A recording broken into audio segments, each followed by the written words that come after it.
Please like, comment, share, and subscribe. Yo, Salaam nerds! It's your boy Neves, aka Watch with Neves, and I'm here with my co-host Jazz, aka the Patriot Jazz. The Patriot Jazz? Because Yeah, the Patriot Act? Yeah, it's because of the Patriot. Yo, there was mad Patriot Act vibes this episode. There were mad Oh my Patriot Act God. vibes. That was Tell straight 'em- up Patriot Act. right? Oh man, how you doing, Jazz? You doing good? Dude, I'm doing great today. Doing great, good man. I like when Jazz is in a good mood. We're gonna have fun. Good. Usually I ruin Jazz's mood when we do our Bachelor episodes, but this is our Andor episode, so hopefully his mood won't be ruined. That's completely true, except Bachelor in Paradise has been a bit better.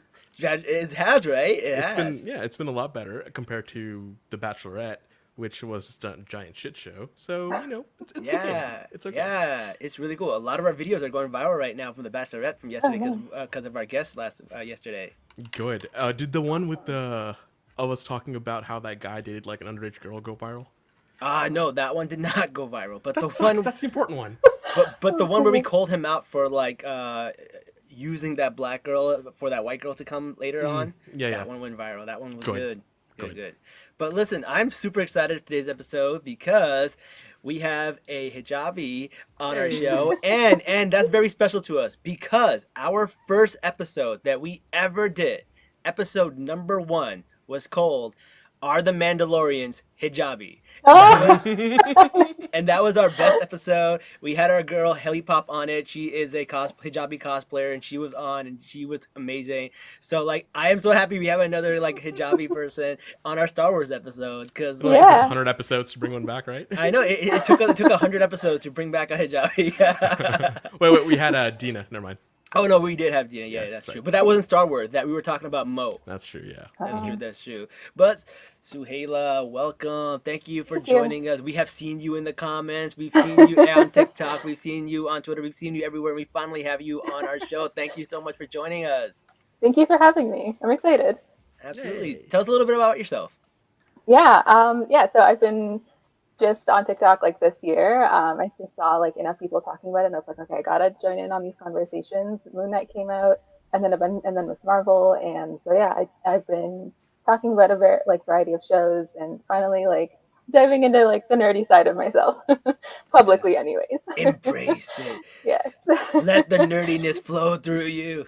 Yes, I've been a nerd all my life. I just don't like post about it online, but I like dove at first this year, and it's been awesome. I know. I was a closet nerd most of my life too. When I grew up in Newark, I was like super into rap music, and then like that was all I was, and I tried to just be that. But I was secretly reading comics all the time. Then when like wrestling was popular, I got into wrestling. Still secretly into Star Wars and comics. Yep. But then when I got to college, slowly like all this nerd stuff started getting popular, and Star Wars came back around, and it was getting popular, and Marvel started blowing up, and I was like, can I come out of the closet now? Can I come out of the closet of being a nerd? I know, right?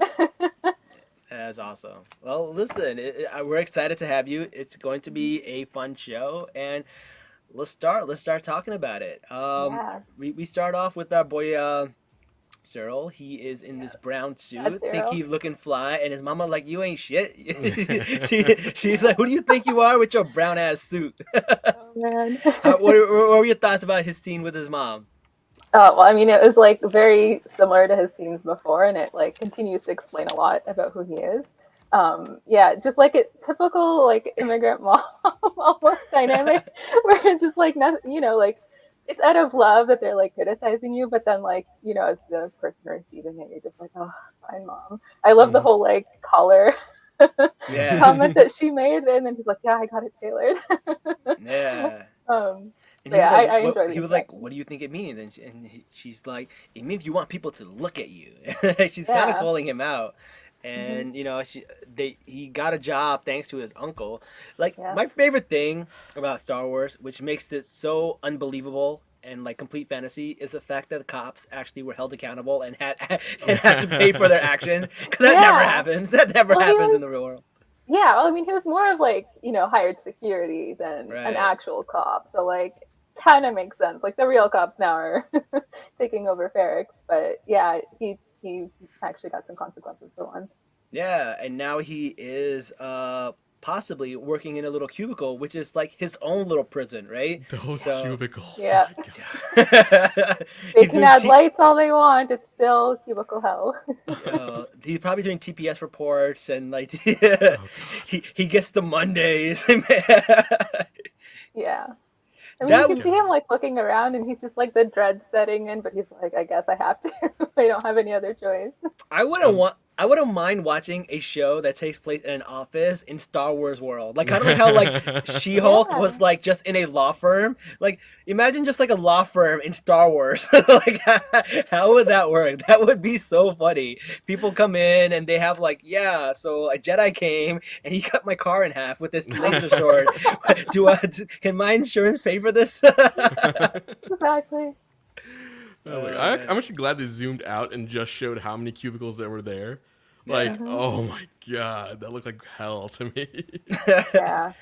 Listen, I worked in a cubicle forever. I am one of those people that does not mind. I don't care. Like, cause like sometimes you have like, if you have a job that you actually like, it doesn't matter if you're in a cubicle or not. It was still cool. I get to work on buildings. I work in construction and stuff. So I worked in a cubicle, and I like it. I like it. I had a great life outside of that cubicle, so it never bothered me that I put in my 8 hours, do my work. I don't know. I was always happy with it. But for a lot of people, especially someone like a cop or someone like, you know, like that. An entry-level accountant. Yeah, it's hell for them. Like, I know people who are field people and office people, and like office people are always like, I can never go out to the field and sit on buckets and be on construction sites. And the construction people are like, I can never wear a suit and tie and sit in an office for 8 hours. Like, it's so different, the two people. Mm-hmm.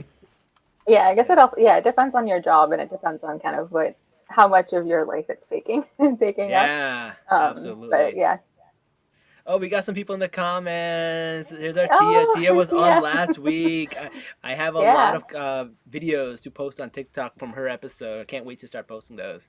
Nice. But oh yes, she joined us. All right, so let's talk about I don't know, I guess the Patriot Act that's going on this show, right? like they come in here and they're like, hey, everything is a class 1 offense now. We're bumping up everything that's doing, and there is a complete like overreach in power in the Star Wars universe, which like we always understood that. We always like knew that. We knew why the rebels were fighting, but to actually see it play out and to see the escalation and how it worked, and then you find out that it's because of this robbery that happened that kind of is the spark that like blows this whole thing up, and they get these people to react in a way where like they close their fist in more and more of like these rules and these regulations to really show their hand, that like they're pretending like they're not a fascist regime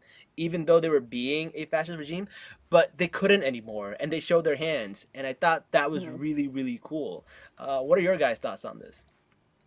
Yeah, I think they've been like for a really long time, like it's still been oppressive, but they've been able to kind of toe that line of they're leaving enough room for people to breathe. And so they're able to still survive enough that they're not going to rebel. And also like there's enough of a boot on their neck that they're not going to organize and do anything about it. But now it's like they're not even going to give them the space to breathe, and it's going to bite them in the ass. That's so true. And I love that one quote. He's like, they've been choking you so slowly that they've had your hands on your neck so slowly that you didn't notice that they were choking you. Like, bro, that is such an amazing quote. Amazing quote. And like, it's one of those things that like, we don't notice in the real life. Like, they're slowly taking away some of our civil liberties and stuff. And it's funny that we mentioned the Patriot Act. I mean, all three of us are Muslims. We're very familiar with the Patriot Act. But like, this was one of those things where like something happened and this was a response to it, right? And it was really an overreach. And they went and said, hey, you know what? We're going to do whatever we have to do. And the wording of it is so vague that it could apply to anything. So there's no really checks and balances. And it's scary that, like, you know, if you don't pay attention, this could happen in the real world. What are your thoughts, Jazz? I mean, it did happen. It's not that it could happen. It has happened. And it's not just, like, you know, the Patriot Act. There were, like, a couple of others, like, Guantanamo. What were the other ones? Like, when they did the internet, like, CISA, and then, like, there were a couple others from, like, 2016, 2017. I can't remember. Yeah, what there they were some were, really bad ones, and they all did pass in the interest of security. And well, we don't actually know what the result of that is yet because all that is classified. But even things like let's go back just a few years, right? They find ways to word things in a specific way where people have like enough room to argue against it. Like for example, the Muslim ban that happened when Trump took over. Obviously, that was a Muslim ban. There's no like denying it. But you know, they branded it as like, hey, we don't know. We picked 7 countries. 6 of them happen to be Muslim. What a coincidence! Yeah, the other one's Venezuela of all things. Like right. So it's like, hey, this has nothing to do with being Muslim. This is for this and this and this reason. Oh, it just so happens that all these reasons fall into a category that goes out specifically to these Muslim countries. And like people are smart, people do that, but they do this in this slow, overreaching way where like people don't notice and people don't rebel. And if we don't speak out about these kind of things, then we don't protest, they'll do more and more until we get to that point. And I think this show really demonstrates that. It does it really well, actually. Like just how quickly something can pass and how things can change. And there's no stopping it if you don't have the right elected representatives in office, because they are your guardian. They are the gatekeeper. And if they're not there, well, shit, good luck. Yeah, that's true, man. That's great. And the thing is, like, it's weird to me that, like, people don't like this show because there's no laser swords and space wizards in it. And I'm just like, that's never been the part of Star Wars, man. The Star Wars has always been the wars and the politics. Like, that's really what it's about. And like to this day, I tell people my favorite Star Wars line ever to ever exist is, "This is how liberty dies, with thunderous applause." And like, oh, I love that line so much because that's really what Star Wars is one of those things where like, if you tell me that there's no, I think it was a tweet that you actually tweeted today, right? Where somebody was mad about them showing Star Wars as a police state and it being political. And you said something, right? What did you tweet? I forget. Oh, I was saying how like the Imperial uniforms are based off of Nazis. Like Star Wars has always been, commentary on real world politics and events and things like that. Like the very first scene that we see in A New Hope is a senator being captured by Vader, tortured and imprisoned with just based off of suspicion. I mean, he was right, but still, like he knew that they had the data. She did have the data or had it.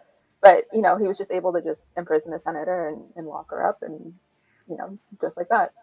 True. We got Tia in the comments. She said, "This is why the show is so important. We are really witnessing the birth of that rebellious hope." And that's so true. That's so true. Great comment. We like that. So they're in the office. They're kind of arguing over what's going on a little bit. And what happens is like they're talking about reassignment and stuff like that. And basically like who did what, who's overreaching. So these two are kind of going at it with each other. What was the woman's name? I think it's Miro. Miro, right? Miro. And like I like that scene because there was a little bit of like office politics happening there. I thought that was really interesting and really cool. And I was like, "Ooh, she got him." Then I was like, "Oh, he got her." And I was like, "Which way is this going?" And then she got the better of him. And that was really interesting. And then he brought her out and he's like, "You need to watch your back." What do you guys think is gonna happen? Do you guys have any predictions on where that's gonna go? How about you, Jazz? Man, one, I really don't have any idea because this is just brand new territory. But just like in our normal lives, right? Backstabbing colleagues, they do move up. And unless this girl, which she will prove it shortly, but when I first saw the scene, right, it was like she better be able to prove something or she's going to be in a lot of trouble. And sure enough, shortly after the Patriot Act passed, she was able to gather enough evidence to prove what she was saying, and well. You know what comes next. Yeah. And I like what he was like, "Hey, this is a complete overreach." And she goes, "Well, in this situation, because of this happening, it's valid." And they're like, "Okay." And they all agree to it. And she didn't get in trouble for like breaking the rules or like whatever. She was like rewarded. Like because she got results. Then the means justify the ends in that case. That is true. Results are what matters in the business world, right? It's one of those things. And Cyril, Yeah, I was gonna say, exactly. if Cyril had actually like captured Cassian, they would have forgiven the rest of his sins, though, so to speak. Like he would have Yes, gotten you're a like right. You're right. pat on the back and everything, but because he failed, he got fired. That makes perfect sense. You're right. Okay. Yeah. I mean, Well. fired. Let's be honest. Yeah. If Yeah. he's still coming back in the show and they're still showing him with his mom and all the stuff, he's gonna be back He's eventually. gonna be fine. Oh yeah, he's gonna be back. I'm gonna play Return of the Mac when he shows up. Like Return of the Mac. He'll be back. He'll be back. So the guy who was complimenting Miro, he's someone important, right? He is part of the Star Wars lore. What is his name in here? Parthagaz? Yeah, Partagaz, I think. Yeah, yeah. So he is in some of these Star Wars movies. He is in Clone Wars. He goes on trips with the Jedis and stuff like that, and then ends up, I think, resigning. So he was part of the Republic before they became the Empire, and then he ends up working with Thrawn, apparently, right? Is that how it works? Oh, you said the name. Yeah, Jazz can't wait for that. Jazz is excited about that. I'm very excited for Thrawn, but yes. So I keep hearing about Thrawn. I have yet to like read the books, but like there's a lot of hype around him, and I mean, I'm always down for another. Have you watched Rebels yet? No, I'm still like making my way through the Clone Wars. I'm 4 seasons in, almost done. Well, almost. I've got 3 seasons left or 4. And then I'll get to Rebels. But I want to get to that before Ahsoka. It was Yularen? Okay. Oh, Yularen. Okay. Yularen, that's who it was. Never mind. That's who I was thinking. They all work for Thrawn eventually for how high he ends up. Yeah. But yeah, so that was cool. I was like, oh, that's who that is. So that makes a lot of sense. So I thought that was pretty cool. Yeah, he name dropped Palpatine as well. Yes, I saw the name drop of Palpatine. That was like, ooh. Yeah. He's like, Palpatine's not going to like this. Papa Palpatine. Yeah, I was thinking him this morning. Oh.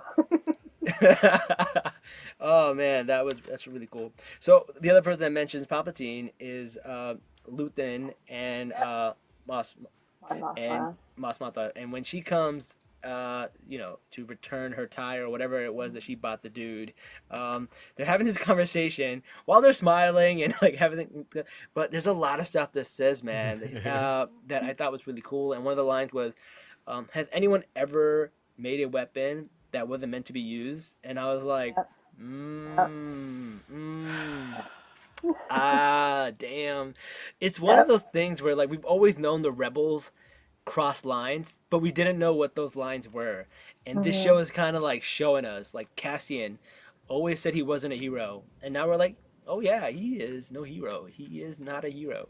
No. But I think that line was really, really cool to show that, hey, listen, they've done stuff, and you know what? What's the point of all this stuff if we're not going to do this? We got to blow this up. We got to make a powder keg that's going to spark this revolution. So I thought that was really, really cool. What do you guys think about that? Man, it's interesting because like this episode, I feel almost sympathetic toward the Empire, and then almost antagonistic toward the rebels for what they're doing and planning. And I'm just like, wait a second, what? Why am I feeling this way? Why do I feel sympathy for these people? What's going on? Yeah. And I hate it that I'm feeling, these feelings for people who work for the Empire, but they're humanizing them, and it's frustrating. Yeah, because these guys are like just regular Joes working in an office, right? And then these rebellions. They're just little cogs in a giant evil machine, but can I be mad at the cogs for the machine? Yeah. It's the we hear, I forget which scene it was, but maybe it was one of the scenes with Luthen, but we hear that like the people who are working in Aldhani are all getting questioned, and they're all getting, getting interrogated and all of that. And so it's like, they had no part in this, but they're still getting punished. But at the same time, they're the building blocks for the Empire. Yeah. So they kind of made their choice. The Empire. Yeah, go ahead. I was gonna say the Empire is like on defense now, and so I think that's where some of that sympathy is coming in, because they're like having to like maybe like, oh, we gotta protect ourselves, we gotta put all of these like measures in place, Oh no, I don't feel sympathy for that. I just feel sympathy for the people, like for the people. Okay. Yeah. Yeah. It's that old line where people used to joke around and be like, listen, everyone on the Death Star couldn't have been bad. Maybe there were some subcontractors there that were just there doing construction work. They were just fixing the HVAC. They had a family back home on Alderaan. Like, who knows? And I feel like, yeah, there are people who are part of the cog, who are just part of, doing their day-to-day stuff.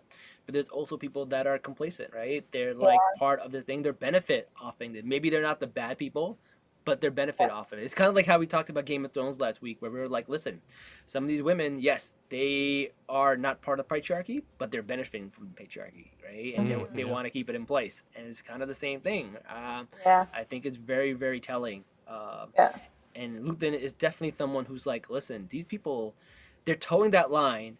We need to make sure that they expose themselves. And he was so proud of himself. He was feeling himself, man. Man was so happy that all of these news were coming around about that. But homie wants to kill Clem. How do you guys feel about that? So I don't actually know if it's Luthen, because if he wanted him dead, he would have just told Vel when he was dropping him off, hey, at the end of this mission, kill him, right? Luthen. I think Luthen. It may be Clea, because she knows that they're vulnerable because the whole thing that happened on Ferrix, and Luthen wasn't careful, and there's now a link between the two of them, and so she's trying to kind of wrap things up and trying to kind of protect Luthen and the rebellion kind of as a whole, because he's still a wild card, right? Yeah. I mean, we know he's not going to necessarily rat them out, but they don't know that, right? Like, right, because we know the future. Yeah, I never thought about that. You know what? Because, like, okay, here's something that's really someone said. I don't know where I saw this. I think I just saw a random tweet that someone said this. They said they played the same music when she was talking to Vel that was played in Canary. And because of that, they might think she might be his sister.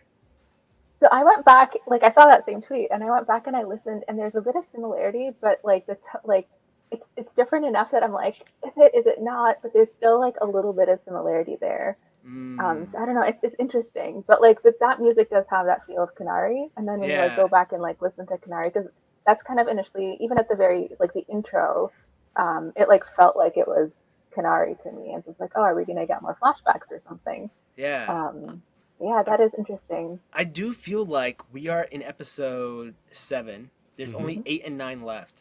There's a good chance we already know his sister. Well, aren't there 12? Wait, no, there's there's 12. Oh, why am I thinking 9? Okay, because they're in 3 episode chunks per story. Yeah. Yes. I think She-Hulk was just 9 episodes. Maybe that's why I'm thinking that too, yeah. Mm-hmm. Yeah. Okay, that makes sense. Okay, so maybe we can still see her, because I thought it was 9, so I was like, we have to have seen her already.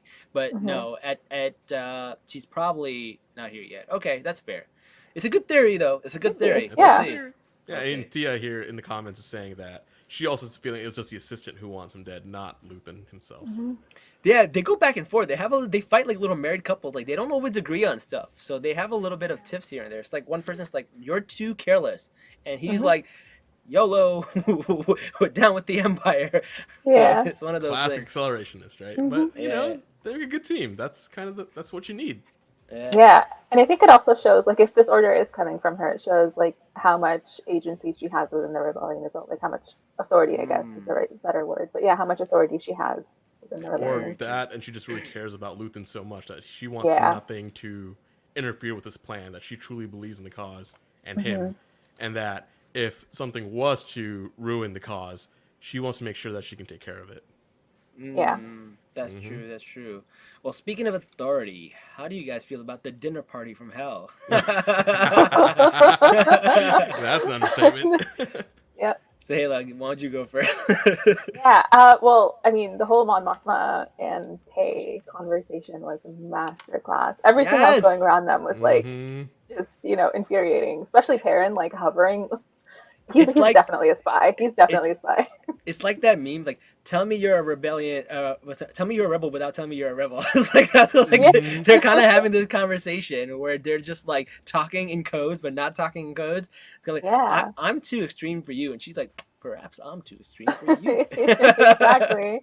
Yeah. No, it's awesome, and you can see like the history and how close of friends they are, and I'm pretty sure there's more history there than just being friends, like old flame or something. But they've known each other for a really long time, and you can see that with that conversation, they didn't have to explicitly say everything, but they both understood each other. Jazz, I think it's one of those like they were friends like when they're in like early on in life, and then they kind of knew each other. They kind of vibed like, okay, yeah, we're on the same page. Then later in life, they went their separate ways, and then you're like, do I really know this person? Are they bad now? Are they on my side still? I don't know. And so I think this was a good way for them to figure out that, hey, I'm still me, and you're still you. Yeah. Cool. Yeah, but the way that Mon Mothma did it was just justice. As Thea says, Samantha's saying, I'm not a sweet little lady you think I am. yeah, exactly. It's all a front. But she's so smart because she's also playing that she is not a threat. She's just an irritation, right? Yeah. So she's playing who she is, but she's not playing how dangerous she is. She's like, I'm just a simple person who's in the Senate, and I'm just an irritation, and I care about these like, little charities and little projects, and like I don't bother anybody, but they don't know that she's like a sleeping giant, man. She's a threat, and that's so smart. And some of it is from maybe learning from our homie Palpatine, man. She's learned a few things here and there. Yeah, it's poetic. Who's good? We don't but know. Yeah. Listen, man. You gotta. It's you learn from your friends, and you also learn from your enemies. So it's one of those things, man. It's one of those things. All right, now let's talk about our homie Cassian. Sneaks home, see his mama. Kind of like that person who coming back to his hometown, like Sweet Home Alabama, like Reese Witherspoon coming back to her hometown, seeing her mom. Super sweet, but not so sweet, because the whole town is run by like an oppressive regime, and there's like guards everywhere, and his mom's scared, everyone's scared. And they have this conversation like, hey, listen, I've come into some money. I'm going to take you, and we're going to go away from here. And the droid's like, yeah, YOLO, let's go. What did you guys think about that, Jazz? Man, at that point, I wish they did leave. Because I want to see more of Marva. I want to see more of Bix even. Because, let's be honest, right? Who don't want to see more of Bix? It is what it is, right? But, like, I also understand why they need to stay. Because it's the reason I stay here in Texas. Even though a lot of people are saying, hey, you can do a lot more with your political activism if you move to a blue state. I'm like, yes, I could do that. But the fight is here. And I totally understand why they want to stay for that reason. Facts. And I really love the way she told it too, right? And it's really ironic that it's actually Clem, Cassian, who kind of inspired this because of the little heist that they had. And for a lot of people it's a robbery, but for a lot of people it's hope. And like you can see it spreading, and you can see it in people's like mentality now, where she's like, listen, I never used to walk down this street because they hung what you call it, Cassian's father or her husband, Clem, the original Clem, in the middle of this like street. And she goes, I never go there. And she's like, the day this happened, I walked through that street. That was good. Love it. That part got me. Especially like being Muslim, like we know somebody, or we know our people are in countries right now where they are oppressed and they can't do things, and they would get hung in the middle of the street. And to see be like, hey, I walk through this street with pride because of this thing that happened, right? It's really cool. Hope is a strong thing. It's a really strong thing. So I definitely appreciate them telling this story. Like, I don't need fancy swords and stuff like that. Like, I like this. I really do. And like, it's just more of a story. And Star Wars has always been about stories. If all you like is if that's all you like, I'm sorry, man. I'm sorry. But maybe when you're older, and you have a personality, you can like really appreciate this. So sorry. I'm sorry. I don't know what to tell you. You know, I like stories that reflect the geopolitical climate sometimes. Like, it's important. It's very important because if we don't tell these stories, right, and people cannot make these connections, they will end up supporting an empire without realizing it. Right? Exactly. And the thing is, like, Star Wars has also been for children. It's been for kids, and for them to learn these stories as young adults, it's important. It's important to learn the dangers of a fascist regime. It's the importance of, like, people overreaching and cops doing this and that. And Exactly. accountability. I think those things are important. And I think, listen, if you want to watch a show where you just turn your brain off, they have that too. That's fine. I get it. I watch reality TV. I do not mind. I do not hate the people who come in and turn their brain off to watch TV shows. But this is not This that ain't show. it. This ain't This it. ain't it. This ain't Oh. it. And I really appreciate it. I do. I really do. Yeah, for sure. Also, I want to talk about how how Clem finds out that, like, it was Tim who sold him out. He Oh like, man. Fucking Tim. He didn't fucking Tim? tell us. It was Tim. Tim's like, yeah. She's like, everybody knows. Yeah. I thought that was funny. I thought that was really funny. And then right afterwards, he goes sees Bix. Oh, Yeah. we get to see Bix. Oh my god, we love Yeah, Bix. it's been a We long love time. her. She still had, like, scars on her face and stuff like that. She was still roughed up a Yeah. bit. Things are rough for her, man. People blame her for everything that happened, and he just kind of up and left her, which kind of Yeah. sucks. I could see why she's feeling that way. Um, I don't know. And the I don't whole know. town. It's The whole town blames her, They're right? all Yeah. mad. because they Like know what for happened. valid reason, exactly. Like, they came in because of his actions, like doing But something that's wrong, what running these home and then bringing trouble. But that's what these groups do, right? They Exactly. find someone to blame. There's always Exactly. something to blame to take the I want to say, like, vision off of what the real goal is, right? For Yeah. example, we got the stuff happening in Iran right now, and people want to say, hey, this morality police is out of control. But where are they deflecting? They're deflecting on people burning hijabs. Let's talk about burning hijabs and not talk about this Exactly. this morality police that's, like, exists, that goes around telling people what they can and can't do and cover their hair and stuff like that, right? So it's like a distraction. It's kind of the same thing this town is doing, right? They are trying to blame everything on this action that happened and saying it's your fault that this happened. It's It's a straw your man. fault, right? Yeah, Yep. exactly. Even in stuff like, in some apartheid states, right? Like, we see the conflict in Palestine and Israel, which isn't really a conflict. And we No. see them putting up these, like, checkpoints and walls and doing all this stuff. And then they're saying, well, it's you guys that made us do this. Like, yeah, you guys made us do this. And it's kind of like that's what's happening in this town. And I like the way that it reflects that. It's really, really cool. It's very smart. It's very political. And this is Yeah. a show that goes into that. What are your thoughts? Yeah. And then having also Cassian kind of push back against that as well, and because he's like, hey, like your boyfriend rats me out and wants me dead, and then now I'm the villain, right? Yeah. Making it obvious that it's not just him. It wasn't. I mean, yes, he sparked this specific problem, but it would have happened anyways. Like the Empire was going to roll in anyways. If it wasn't Andor, it was going to be somebody else. It was going to be some. They're just looking for an excuse.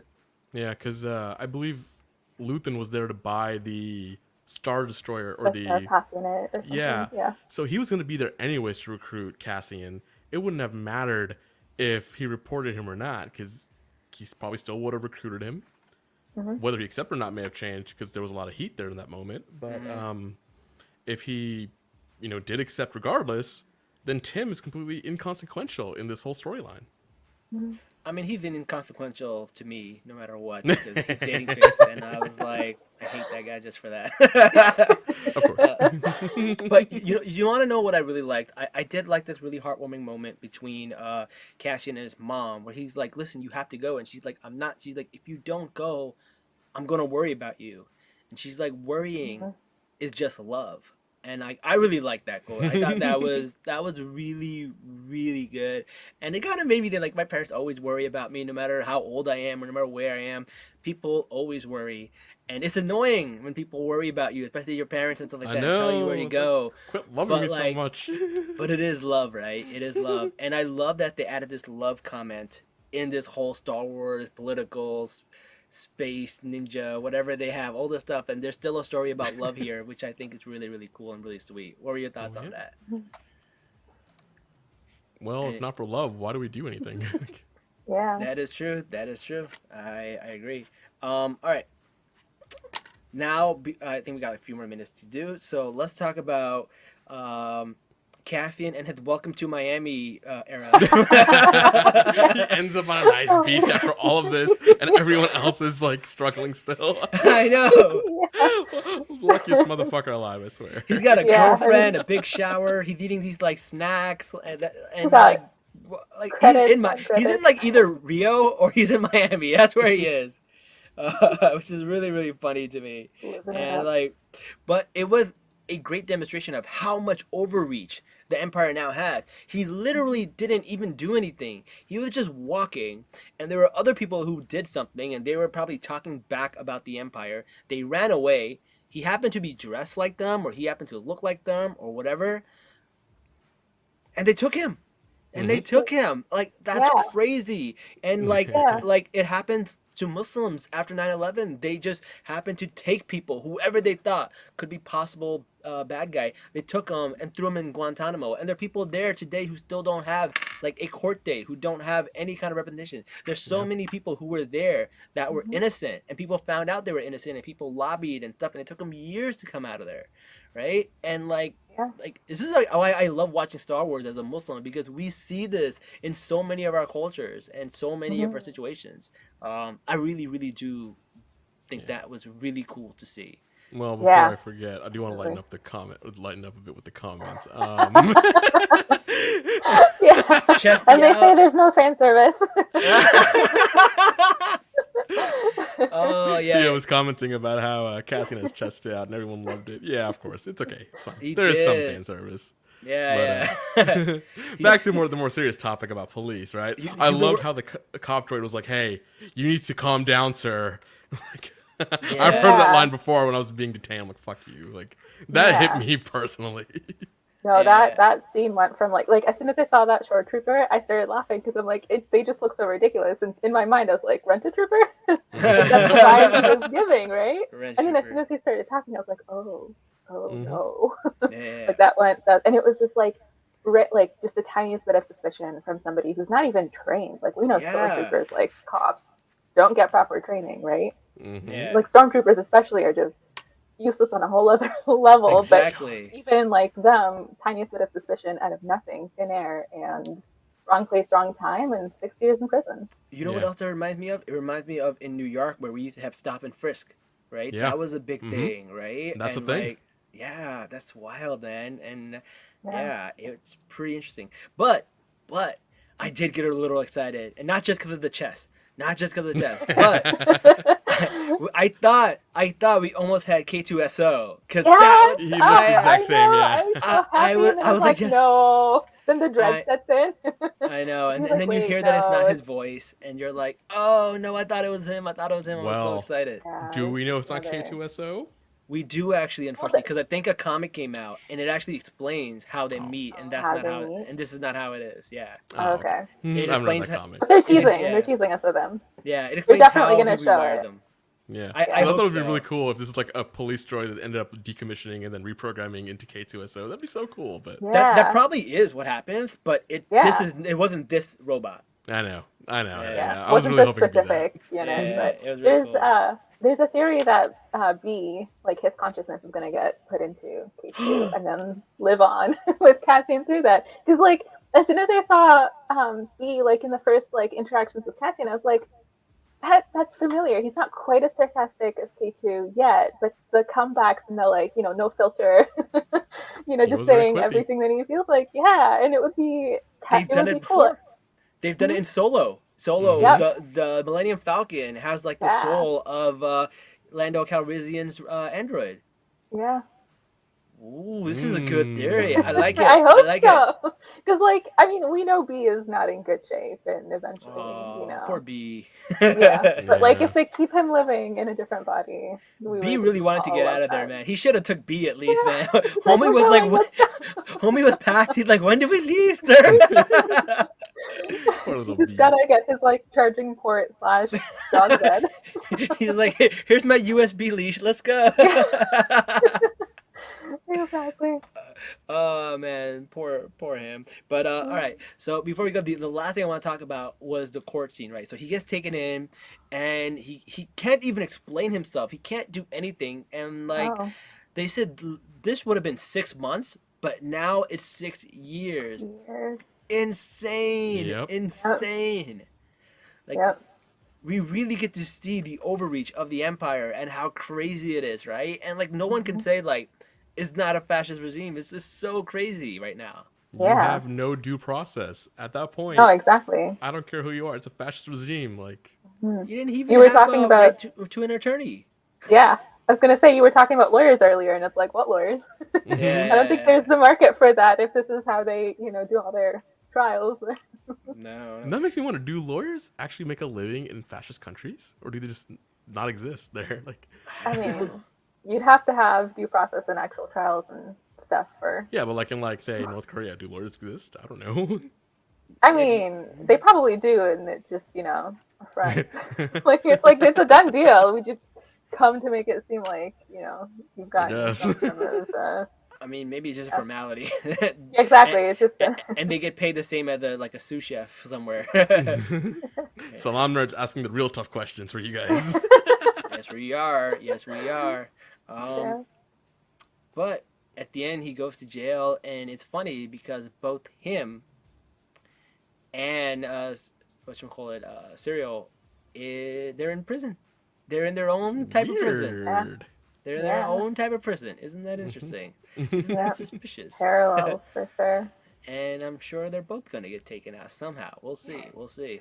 I Yeah. mean, this wouldn't be Andor if he's in jail for I the next know, 10 Yeah, I know. episodes. That is fair. That's fair. Somebody tweeted and was like, "Oh, 6 years, good. That puts him past Rogue One." You know what? If he just stayed in jail, he would have lived longer. Totally. Well, Oh man, that's funny.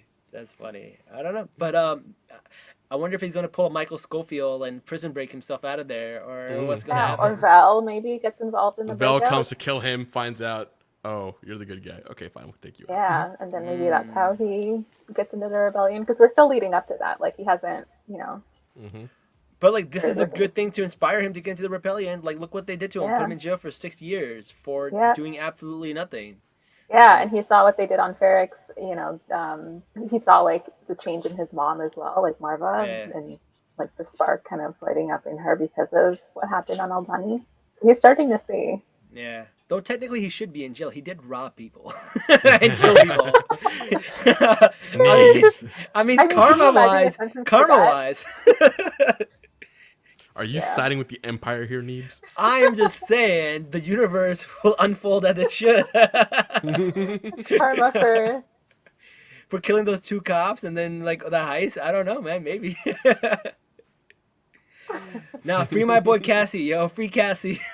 free Cassian. Seriously. Oh man, but no, this was fun, man. Thank you so much for joining us. Any last thoughts before we go? What about you, Sayla? Wait, we forgot Cinta. Yes, she's still okay. She's still She's okay. okay. She's on a secret mission, or I don't know if it's like secret, but she's on like maybe another mission or something. Yeah. But she Before can making it out of feel- Albany. Maybe. That scene was special because like you could feel the weight of like her actions. Like you could see it. Like Yeah, I mean, you can see the Star Destroyer, like. Right? Mhm. You know what I really like about that scene? They shake the camera so you could like feel it. Like it was Right. crazy. Mhm. And Okay, the way so that they're that- making, the way that they're making those ships feel like very like menacing and oppressive is awesome. Yeah. But I'm Okay. glad that they showed her and she's alive because we need more Yeah. brown people in the Mm-hmm. in Yeah. Star Wars. Can't forget We the got- Yeah, brown well, people. they keep killing off all the black characters. I know. Oh, that's true. Yeah. Yeah. I know. Oh, and like the way that Clem, that was. I'm glad they didn't like visually show it, but we know what happened. Yeah. It was that was cold blooded. Yep. And we find out that like he was in even the one responsible. Like other people No, he was were trying to throwing like. rocks. Yeah, and throw us off him. Yeah, he's trying to quiet them down. Like it's kind of like he got killed for something that he didn't do, and now Cassian's. It's funny that they show. It's funny that they show people throwing rocks at oppressors. Mm-hmm. Yeah. Where do we know that? Where is that from? Yeah. And then you see that show of force that's like crazy. Yeah, someone the dies. Whole battalion. Where have we seen that? Yeah, exactly. Yep. Yeah, where have we seen that? Where have we seen that? And then we see Cassian as a kid running with a stick, which again is symbolic of like the kids fighting back when they see the adults being treated like that. But it also goes back to Jin and something that Saw said about like one person with a stick can like make a difference. I forget the exact quote, but that was kind of what it meant. But yeah, we see like Cassian do that. Ugh. That's why I love this, man. Especially like if you're Muslim and you're watching Star Wars, it's a good time to be a Star Wars fan. Oh right? yeah. We got Riz Ahmed here. We got with the Rogue One. Now we got Andor. It's a good time. It's a good time. And Kumail Nanjiani, even though I have issues with that. That felt a little waste, but still he's in there. Well, I'm hoping that he now that they've introduced his character and some of the other ones in Obi-Wan that we get to see them again down the line. I hope he becomes a Jedi. I hope he becomes a Jedi, like a new. That would be awesome. We need a real brown Jedi, man. I really want. That would be really really cool. And unless you count like Visions, which Visions definitely has a brown Jedi, but it's not canon, unfortunately. Boo. Sad. But listen, Suhaila, thank you so much for joining us. We had a great time talking with you. It's been awesome. Let people know where they can find you. Where can people find you? Yeah, TikTok at .Suhaila, Suhaila, and then Twitter at SUS3ES. I'm still trying to figure out a unified username for everything, but SUS theories. That's amazing. Yeah, like Sue's theories, but also like Sus theories. Okay. I like that. We should brand that. You should keep that the way it is. I like that. Also, putting your real name on the internet is never a great idea, in my opinion. Yeah, I mean, I like the Twitter or the TikTok handle, and I don't want to let go of it. But I'm kind of like, especially as a Muslim woman on the internet. I know. Even with as little as I am, no, the haters will come out from the woodwork. It doesn't matter how small you are, man. Always, the haters will find you. Always. They will find you. But listen, I'm just glad we found you because we had a great time talking to you. I know, it's been you came great. for the comments. Thank you. Yeah. And listen, guys, if you want to join us, man, we always do episodes at 10:30 and 11:30 on Tuesdays and Wednesday. We used to do it on Thursday, but She-Hulk is not on anymore, so now we moved it to Wednesdays. So Tuesdays, Wednesdays, we do episodes, sometimes Sundays, depends what we're doing. But please join us in the comments, and if you like, share, subscribe, we would appreciate it. Cool. People can actually ask us questions on Spotify, Jazz. I just learned that. That's so cool. Yeah, they've been able to. Really? I saw that, and someone was like, hey, can you guys please cover Ted Lasso? And I'm like, you don't got to ask me twice. I love Ted Lasso. I got a poster of Ted Lasso in the background of every episode. I just got through season 1. I can catch up. Yeah. I keep hearing good things. I need to watch it. It's on my list. Oh, Suhaila. Do yourself a favor. Do yourself a favor. Watch Ted Lasso. It is one of the only shows that you leave feeling better about the world. It is such a palate cleanser to everything that is wrong with the world. Like I feel great for 3 days at least. I'm just so happy. It's so optimistic. All right, it's so it's super powerful. It's wholesome. It's very wholesome. Okay. It's so wholesome. It's by the creator who made Scrubs, which is another one of my favorite shows that I really like. Of all time. Yep. And I highly recommend it. And since I forgot his name, I think his name was Rohan or Rowan or I forgot his name. But I don't know how to reply on Spotify. I have no idea how to do it. But he asked us to cover Ted Lasso, and we will cover Ted Lasso. I'm going to have to borrow somebody's Apple password, but I'll do it. I'll do it just for you, bro. I got you, man. Yes. All right, guys. Thank you, everybody, for joining us. We had a great time talking about Andor. We got into some politics. We got into some crazy stuff. Free Palestine. Yes. Yeah, Let's go. Let's go. Anyway, guys, thank you so much. And until next time, guys, Salaam, nerds. Peace.